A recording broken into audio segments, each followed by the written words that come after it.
Yeah, just obviously the last 3 weeks, I think we've lost games to the number one 12 and 15th ranked teams in the country, and felt like we had a chance at two of those at home. And it's anytime you have a chance to beat a team that's highly regarded, and that you certainly you regret it, and you look at everything that, man, if we could have done this, if we could have done that.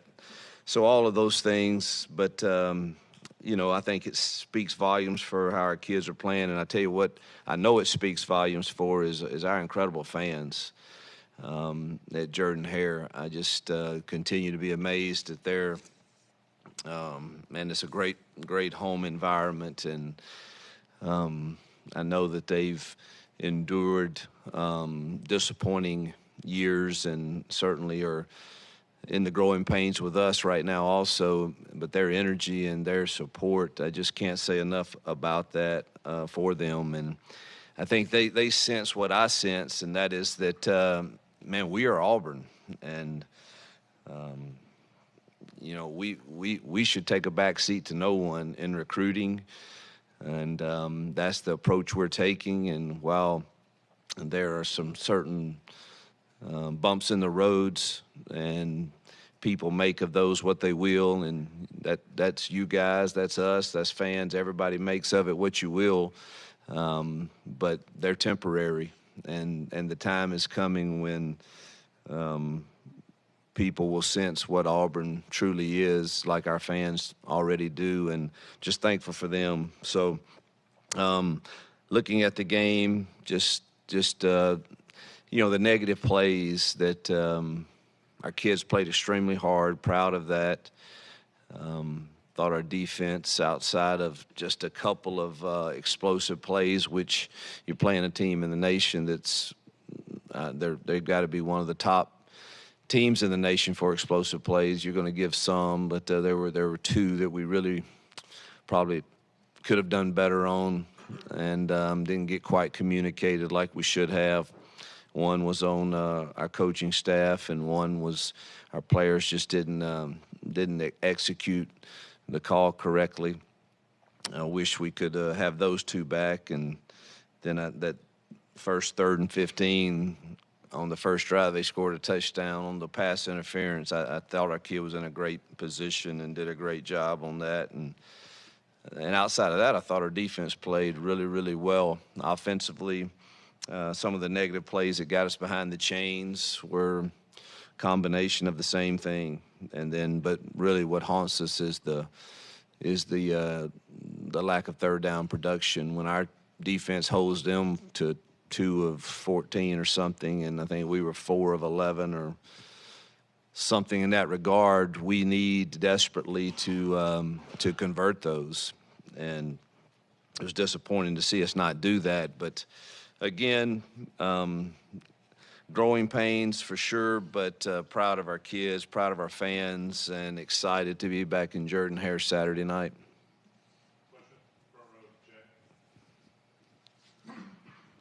Hey, Hugh, are you content at this point to continue that platoon at quarterback, just kind of going in and out? Whatever I think, or whatever our offensive staff convinces me is the best approach to give us a chance to win a game.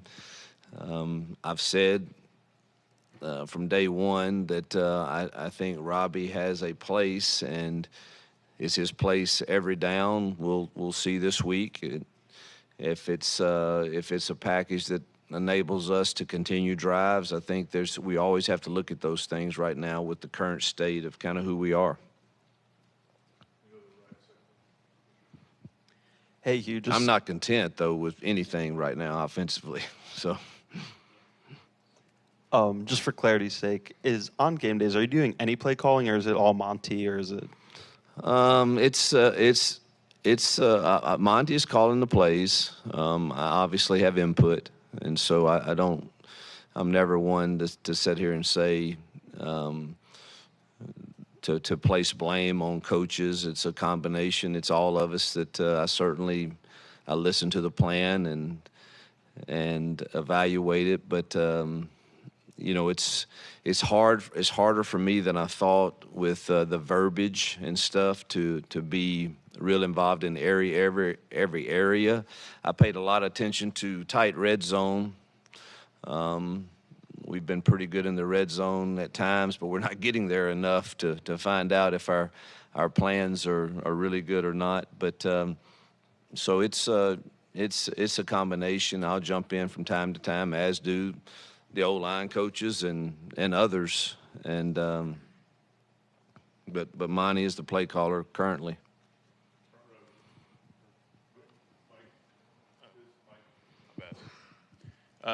7 games into the season, you've said you're not happy with what the offense is. But at this point, like, how much do you think realistically can get better about the offense at this point? I'm never. I'm always an optimist.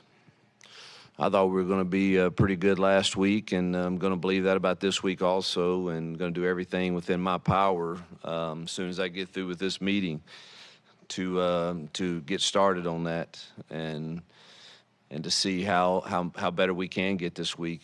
Because it's obvious we can get better. We should be able to get better, and that will be the goal. And that's that my focus will be on that this week. Hugh, have you had a stretch in your career with I guess over the course of 4 or 5 games like this where you've struggled this much offensively? And what is it about this group that gives you confidence you'll be able to pull out of it? I think you can go look at my offensive stats everywhere I've been, and the answer is no, never. And so those are the challenging times that I think, they hit you right in the face, and you ask a lot of questions, and it certainly challenges you. But I do think that's where the most growth happens for people that handle it the right way. And we've played some good football teams, and some of it's us, some of it's them, but no, I haven't experienced a stretch quite like that. Hey, Hugh, at times the offenses look like it's 2 different things with Robbie and Peyton. It is. It's 2 totally different things. Are you and Phillip splitting up, calling the plays during the game, depending on the package? I did. I was very involved in that 13 personnel package last week. Very, very much so in it. I really thought we might could shorten the game with that. It didn't work quite like anticipated. We had some really good plays out of it at times. But, it's not always the play caller either. And you don't – anytime you set up here, the last thing I ever want to do is throw our kids under the bus because they're trying hard. And I'm not going to do that. But y'all been around the game long enough to know that it's – sometimes you might have a really good call and it just didn't get executed right. And but you'll take like play 1 of the game should have been like maybe a 50-yard run. Go watch the film. And we're eager and excited and Robbie's so athletic and so I'm not at all, I'm gonna teach him from it, but it's like we said, man, this is what's gonna happen. Everybody thinks, you're going to be, it's gonna be a zone read or it's gonna be the first play was a zone slap play where there ain't no read. You hand that sucker off and the backer fit outside and there's a crease right up the chute. And so I obviously didn't coach him well enough on kind of what was going on there. Then later on, we do the same thing and do the read, and he pulls it down to the 1-yard line. So there were some good things in there. But that first play, you go a -3 instead of whatever it would have been. It may not have been 50, but it was going to be a good run. We were fixing to be second short or 1st and 10 again or touchdown. So it's a combination of things. But to answer your question, yes, I was very involved in the 13 personnel, the big package there. Thought we had a great coming out playing with that too. We threw the slip screen. We get called for pass interference on a defensive end that drops and holds our tight end and. um, and then they were in contact. So maybe that is pass interference, but so it just seems like every time we would have something positive going like that, not every time, but sometimes it was we get a bad break, or obviously we make a bad call, or we don't execute a call correctly. Right here in the middle, Hugh. It's year one, and we knew you were taking over a new team, a new roster. 7 games in, you talked about in the beginning how you'd have to come in and implement your coaching style and teach a lot of new things. 7 games in, are you seeing those things work out? Are you seeing this team progress and get better in year one with the things that you and your coaching staff are implementing? Yeah, the things I seen behind the scene that you don't have the privilege of seeing, I think, is establishing the culture. And one of those is playing hard. I think we've done that, except for maybe one game, up to the standard that we expect. Creating a standard of accountability in little things, because I really believe that long-term for Auburn to be where we want it to be, that the accountability of those little things have to you can't slide on those. And I think that's kind of maybe when I got here is something that they felt like they could. And I see that getting better each week. And I'm a firm believer that if you think that you can be 5 minutes late to a class or to a tutoring, or if the chow hall is optional, but it's really not optional, but it is to you, I'm a firm believer that that's the same things that can happen on a Saturday when you call cover 2 and I may not play cover 2 this time, but I see the growth in that. And I see the growth in our team room, and I see in recruiting what kids are sensing this place can be. And again, like I said at the beginning, this is Auburn, and it should take a back seat to no one. And so I do see the growth. Have I seen the results that you want on the field? Again, we've played a very difficult stretch of games and had a chance to win a couple of those against top teams in the nation. So that in its own way is encouraging. It's also discouraging that you had some things happen in those games that you know that we could do better or coach better. Although having back here, Coach. Although having factors of 2 quarterbacks and different schematics that you could put on the field, what is the balance there of trying to build confidence and chemistry with one guy, but obviously there's a challenge there of using, I'm sure in practice, multiple. Yeah, I don't sets. think they're doing 2 different things, truthfully, and in the packages. Whether that's smart or not, I don't know. We got to figure that out. We obviously think it is, or have thought it is, but when they're doing 2 different things, I don't think that's an issue. I mean, they're really confident in what you do. Here's your package. Get really confident with that. It's not like we're asking one to go do the whole game plan right now because there's 2 distinctively different packages.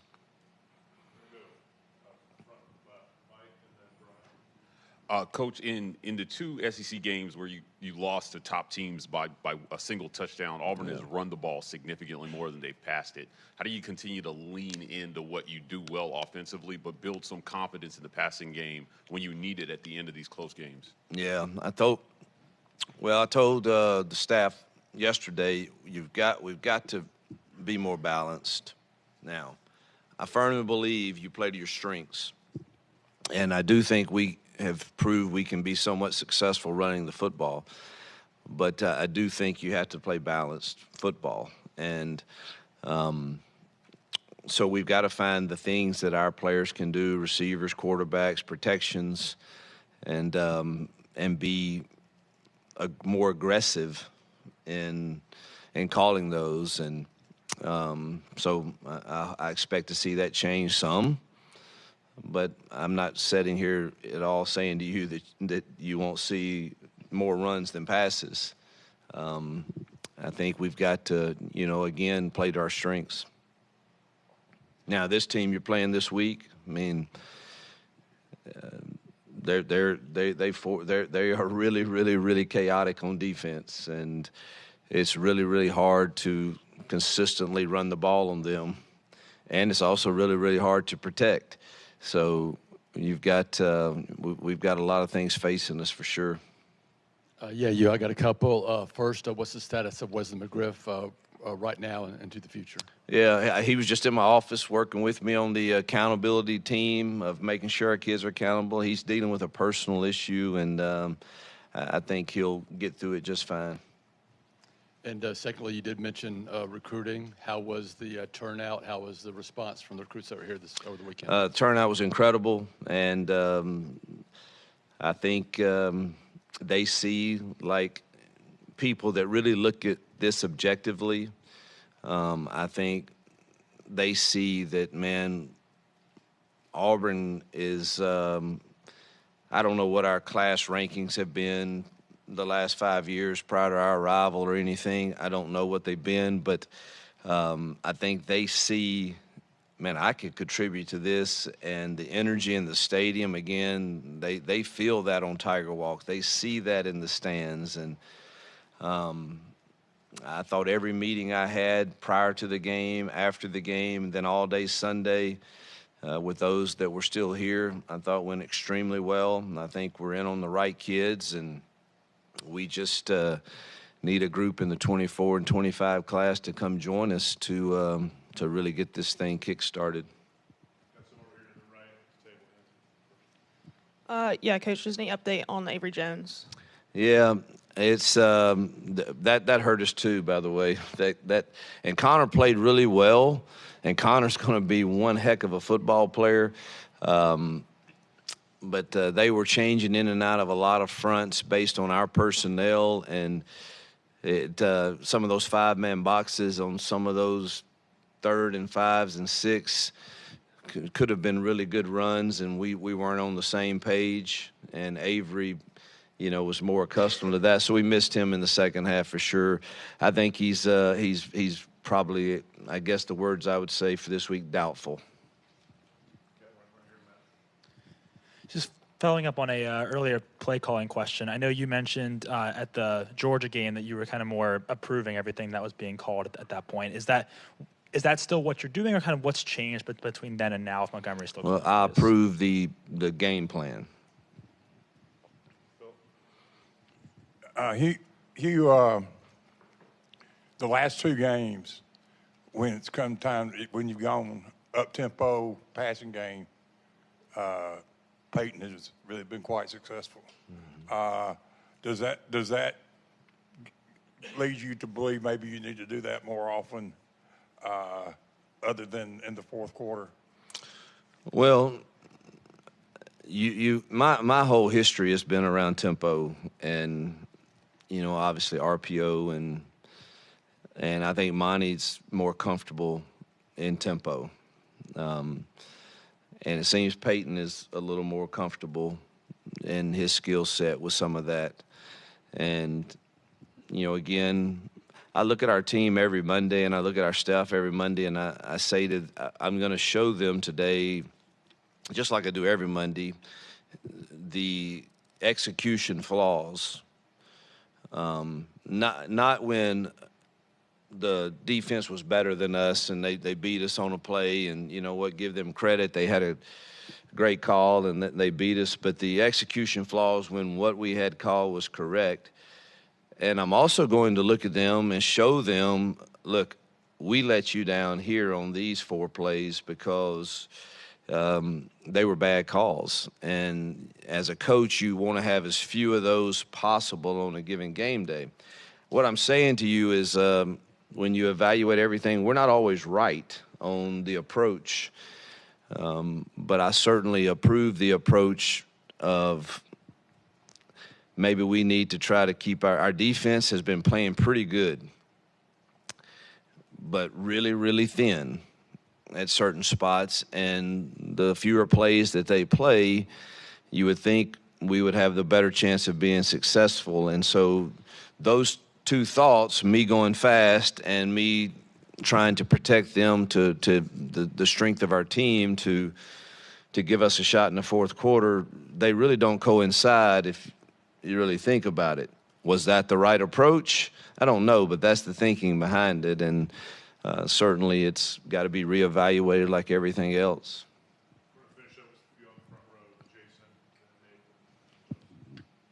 You talked about whether it's tempo or not tempo. How important is it to get to a point to where you don't have to sub packages to allow the defense to sub, even if you're not going fast, just to kind of make them basically. Well, I've always believed in subbing packages now. I mean, I don't know of any team I play that doesn't go from 11 to 12 or 12 to 13.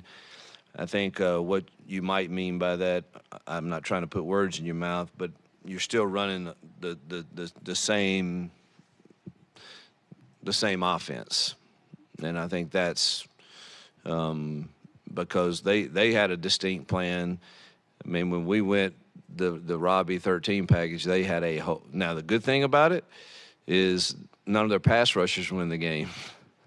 That was a good thing, and we tried to take a shot, and because they didn't have their pass rushers in the game, then you put, the others in. They got their dudes in there, and they had some really good pass rushers. But I do think you've got to. I think you got to be multiple in your personnels. I've always believed that, and so that won't change. It just in time we're going to get to where the offense is the offense.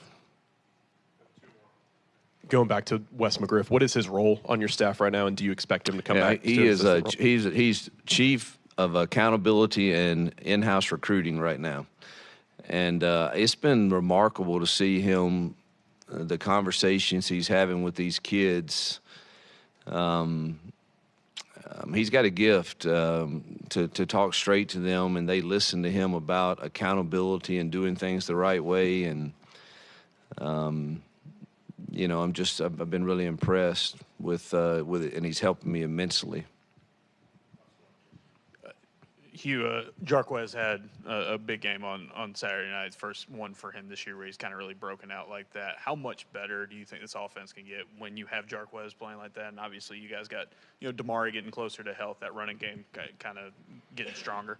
Yeah, I hate to – this is a bad feeling to have, and I don't know that I've ever had it, but I think this offense can be a lot better. And you just wish – that we would have arrived at hopefully what we start seeing more of at the end of the season sooner, and Jarquez is a part of that, of course. And I think he was a lot more patient and letting the holes develop for him, and he ran really hard and very physical, and it's good to see it because he's such a great kid. Comes to work every day and about it the right way. You don't have to worry about him being on a list or.